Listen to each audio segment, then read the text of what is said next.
Hello hello and welcome to the Wasi educational academy. आज हम लोग क्लास 9th के वीकली टेस्ट यानी आज जो मैथमेटिक्स का वीकली टेस्ट हुआ उसका आंसर की के बारे में देखेंगे। चलिए देखते हैं क्या है।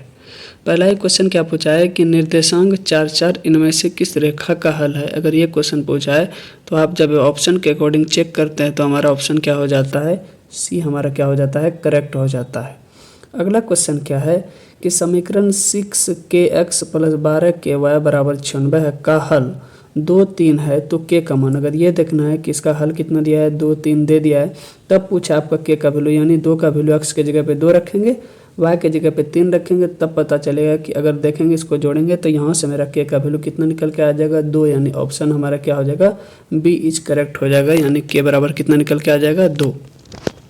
अगला क्वेश्चन क्या है कि समीकरण 2x + 3y = 14 का हल है। अगर ये दिया है तो इस तरह का सवाल ज़्यादातर क्या होता है, ऑप्शन के अकॉर्डिंग जाता है। तो ऑप्शन जब हम 1 नंबर चेक करते हैं तो हमारा क्या हो जाता है, सॉल्यूशन यानी LHS = RHS हो जाता है। तब हम लोग क्या मानेंगे कि यही हमारा क्या है, इस समीकरण का हल है, यानी ऑप्शन नंबर ए हमारा क्या हो जाएगा, करेक्ट हो जाएगा। अगला क्वेश्चन क्या पूछा है कि समीकरण दिया हुआ है 3x + 5y = 12, इसका कितना हल होगा। ध्यान देना, कोई भी लीनियर इक्वेशन अगर एक सिंगल लीनियर इक्वेशन का बात करें तो उसका हल क्या हो जाएगा, अनंत हो जाएगा, यानी इन्फिनिटी, यानी बहुत सारा हो जाएगा। अगला क्वेश्चन क्या पूछा है कि एक ठोस विमाओं की संख्या, ध्यान देना है, एक ठोस विमाओं की संख्या अगर पूछा है तो इसमें ठोस विमाओं में हमेशा एक ठोस की विमाओं की संख्या हमेशा कितना होती है, 3 होती है, यानी ठोस में कितना होता है, हरदम विमा 3 होता है, ध्यान देना। अगला क्वेश्चन क्या पूछा है, यूक्लिड ने अपनी प्रसिद्धि कीर्ति एलिमेंट्स को निम्नलिखित में विभाजित किया है, कितना अध्याय में विभाजित किया है, तो कितना अध्याय में किया है, 13 अध्याय में, यानी ऑप्शन हमारा क्या हो जाएगा, ए इज करेक्ट हो जाएगा। अगला क्वेश्चन क्या पूछा है कि सिंधु घाटी सभ्यता लगभग 300 BC में निर्माण कार्य में प्रयुक्त ईंटों की विमाओं का अनुपात कितना था। अगर ये क्वेश्चन पूछा है तो इसका ऑप्शन कितना हो जाएगा, 2, यानी 4:2:1 था। ध्यान देना, बहुत अच्छा क्वेश्चन है, ये सब क्वेश्चन अक्सर एग्जाम में आ सकता है और आप लोग नहीं बना के आइएगा। अगला क्वेश्चन क्या पूछा है कि पाइथागोरस एक विद्यार्थी, ये ध्यान देना कि पाइथागोरस क्या है, एक आदमी का नाम है, यानी ये भी एक तरह का साइंटिस्ट थे।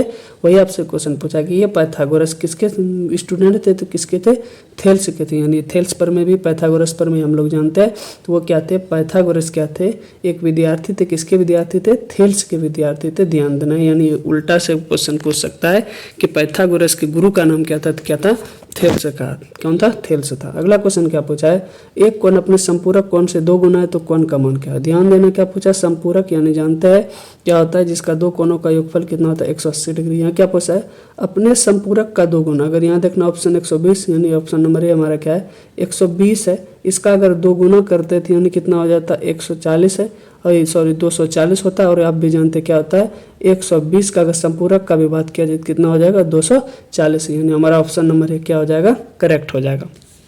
अगला क्वेश्चन क्या पूछा है कि कौन सर्वांग समता का एक नियम नहीं है। तो ध्यान देना, ASA ये भी नियम है, SSA ये भी नियम है, यानी ASA यानी एंगल साइड एंगल, कोण भुजा कोण, साइड साइड साइड यानी भुजा भुजा भुजा ये भी होता है, साइड एंगल साइड यानी भुजा एंगल भुजा ये भी होता है। लेकिन साइड साइड एंगल ये कोई सर्वांग समता का नियम नहीं होता। और वही आपसे क्वेश्चन पूछा है, ध्यान देना है कि कौन सर्वांग समता का एक नियम नहीं होता, तो कौन नहीं होता, SSA नियम नहीं होता।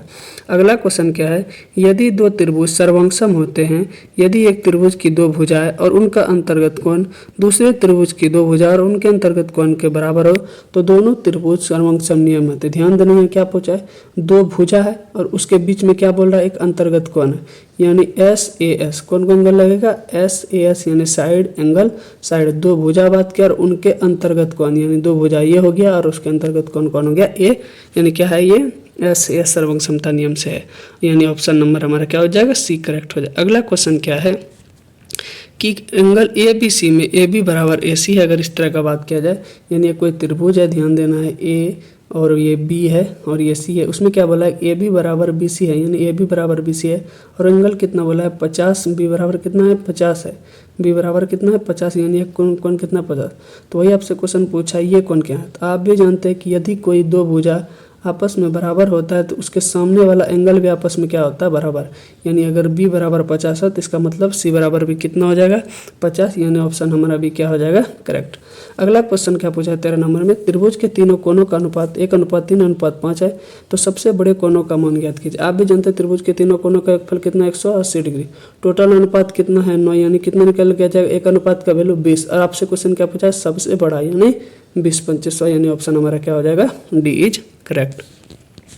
अगला क्वेश्चन क्या पूछा है कि यदि ए बी समानांतर है सी डी और तो एक्स का मान ज्ञात कीजिए। आप भी जानते हैं, क्या जानते हैं कि यदि दो भुजा है, ये दो भुजा है और एक प्रतिच्छेद करती हुई रेखा जाती है तो ये एंगल और ये एंगल हमेशा क्या होता है, एकांतर अंतःकोण यानी बराबर होता है। और आप क्या जानते हैं कि जब बराबर हो गया तो इसका मतलब इसका मान भी कितना हो गया, 130 हो गया। और आप ये भी जानते हैं कि एक ही एंगल पर बने एंगल के जितना भी एक ही भुजा पर एंगल बनता है उसका टोटल मान कितना होता है, 180 डिग्री।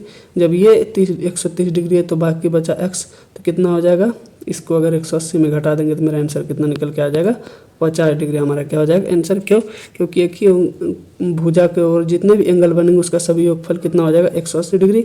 और ये एंगल कितना है, 130 डिग्री, तो 130 है और बाकी उधर एक्स बच जाता है तो कितना बचेगा, 50। यानी ऑप्शन हमारा भी क्या हो जाएगा, करेक्ट।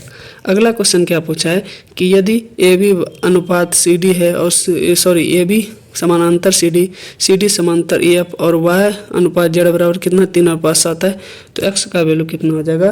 तो यहाँ से आप लोग जब बनाइएगा तो एक्स का वैल्यू कितना निकल के आ जाएगा, 126। यानी ऑप्शन नंबर बी हमारा क्या हो जाएगा, करेक्ट हो जाएगा। एक क्वेश्चन को देखना है ध्यान से, क्या है क्वेश्चन है, एक आकृति है ABC सर्वांगसम है कोण PQR के, तो किस नियम से, यह पूछा है सर्वांग समता नियम, कौन सा नियम लगा है। तो ध्यान देखेंगे जब ये दोनों आप त्रिभुज को ध्यान से देखें तो क्या यहाँ भी 60 डिग्री है तो यहाँ भी 60 डिग्री, ये भुजा बराबर है तो ये भुजा बराबर है, यहाँ भी 40 डिग्री है तो यहाँ 40 डिग्री। यानी क्या है, ये एंगल है, ये भुजा है, ये एंगल है। यानी क्या हो गया, यहाँ अगर देखें तो क्या हो गया, पहले एंगल आया, फिर भुजा आया, फिर एंगल आया। यानी किस सर्वांग समता नियम से आया ये, ASA, यानी एंगल भुजा एंगल, यानी कौन भुजा कौन कहाँ है, ऑप्शन नंबर ए हमारा क्या हो जाए, करेक्ट हो जाए। उम्मीद करते हैं आपको ये वीडियो बहुत अच्छा लगा और बहुत अच्छा सब क्वेश्चन पूछता है, इसलिए आप लोग इसी तरह अगर चाहते हैं कि हमारा बोर्ड एग्जाम बेहतर हो तो इस चैनल को सब्सक्राइब जरूर करें। Thank you.